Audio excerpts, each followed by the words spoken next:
मेरे सामने में इस लड़की को पकड़ के रेप किया। ये रो रही थी मेरे सामने में, चिल्लाए के, लेकिन हम कुछ नहीं कर सके क्योंकि उसके पास बंदूक था। सर हम क्या करते अकेले। फिर क्या हुआ? और उसके बाद इसका रेप करके उसके बाद हम लोग को बोलता है कि किसी को बताएगी नहीं ना। हम लोग बोले नहीं बताएंगे। तो बोलता है अगर बताएगी तो हम लोग तुम दोनों को यहीं पे मार देंगे। तो हम लोग बोले कि नहीं बताएंगे। बिहार के गोपालगंज में नाबालिग ऑर्केस्ट्रा डांसर के साथ रेप करने का मामला सामने आया है। रेप के बाद रात भर पीड़िता मोहम्मदपुर थाना से लेकर सिधवलिया पीएचसी तक मेडिकल और न्याय की गुहार लगाती रही, लेकिन पुलिस ने उसका बयान दर्ज नहीं किया। उसे अकेले ही मेडिकल के लिए सदर अस्पताल में जाने की बात कही। पीड़िता नर्तकी सदर अस्पताल में कई घंटे तक इधर उधर भटकती रही। वहीं एएसपी ने मामले का संज्ञान लिया और पीड़िता को महिला थाना में बुलवाया गया। युवती के बयान पर मामला दर्ज किया जिसके बाद पुलिस ने कुछ ही घंटे में आरोपी बिजली यादव को गिरफ्तार कर लिया है। रेप की ये घटना मोहम्मदपुर के जोधन मोड़ की है। नाबालिग पीड़िता के मुताबिक वह मोहम्मदपुर के ज्योति ऑर्केस्ट्रा ग्रुप में डांस का काम करती है। शनिवार की रात उसके ग्रुप को डांस का कार्यक्रम करने के लिए मोहम्मदपुर के जोधन मोड़ के पास भेजा गया था।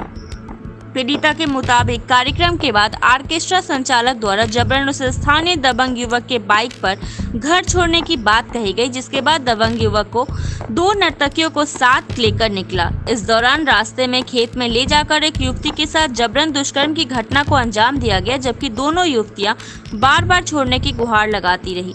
दुष्कर्म की वारदात के बाद आरोपी पीड़िता को धमकी देकर मौके से फरार हो गया। बाद में पीड़िता रात को घटनास्थल से पैदल ही ऑर्केस्ट्रा संचालक के घर पहुंची। वहां से जब ऑर्केस्ट्रा संचालक से उसे मदद नहीं मिली, तब दोनों नर्तकी रात को ही मोहम्मदपुर थाना में पहुंची।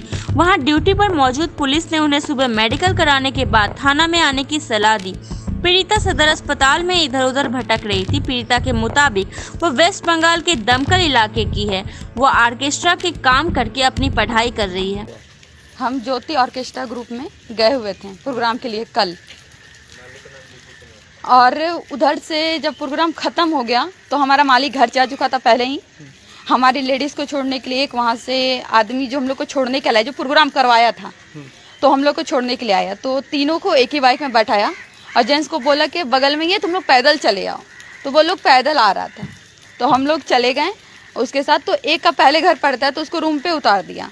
उतारने के बाद हम दोनों को बोला कि तुम लोग को शॉर्टकट रास्ता से लेके जाते हैं, मेन रास्ता से लेके जाएंगे तो पुलिस देखेगा तो दिक्कत हो जाएगा। तो हम लोग बोले कि पुलिस से क्यों दिक्कत होगा, डांस करते हैं, हर किसी को तो पता है। तो फिर भी हम लोग सोचे चलो कोई बात नहीं है, ऐसा तो हर कोई जाता है छोड़ने के लिए।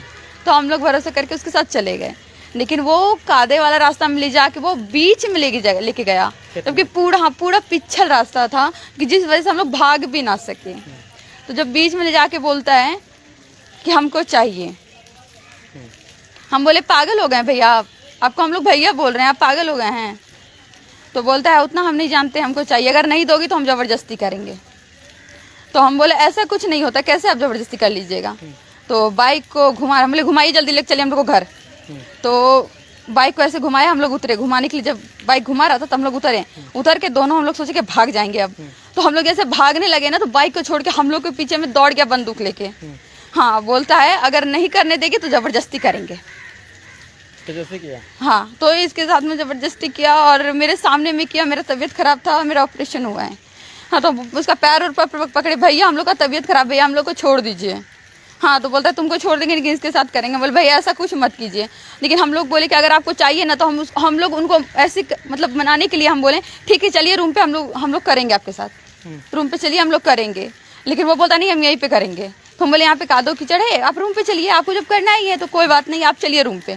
हम लोग इतना तक बोले लेकिन वो नहीं माना। मेरे सामने में इस लड़की को पकड़ के रेप किया। ये रो रही थी मेरे सामने में, चिल्लाए के, लेकिन हम कुछ नहीं कर सके क्योंकि उसके पास बंदूक था। सर हम क्या करते अकेले। फिर क्या हुआ?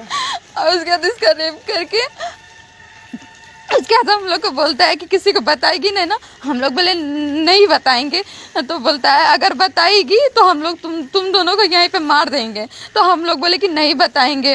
हम लोग कसम खाने लगे कि नहीं बताएंगे।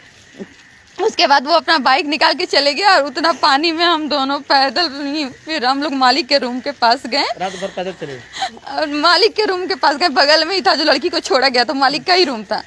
तो वहाँ पे गए, वहाँ पे जाने के बाद हम लोग बोले कि हम लोग ऐसा ऐसा हुआ है, तो बोलता है चलो उसका घर जाते हैं, ये करते हैं वो करते हैं। हम लोग घर क्यों जाएंगे, कानून क्यों बनाए?